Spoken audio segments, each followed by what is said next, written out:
Я по 30 тысяч евро в день покупаю криптовалюту через свой физический банк. На это можно зарабатывать 1% в день. Розкажи, звісно, цікаво.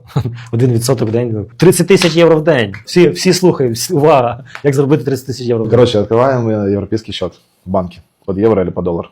Лучше евро, потому что там есть СЕПА. Пополняем евро, идем в кассу, пополняем евро, это стоит 0. Ложим на счет, допустим, 10 тысяч евро. Отправляем на любую биржу, там, где подешевле можно купить USDT. Грубо говоря, можно найти 1 к 1. То есть 10 за 10 ты покупаешь. Эти 10 тысяч туда загоняем USDT, USDT выгоняем наличку, за наличку мы получаем 1-1,5%. Обратно загоняем туда и вот так вот. Можете тезер к нам принести. И тезер CoinSwap приносить, и мы будем откупать. Свій такий міні-обмінник зробити чи що? Ну, это сам себе, грубо говоря, по течение дня можно зарабатывать. Ты считаешь, это то же самое, что ты можешь заниматься обменом криптовалют у себя на банке, условно.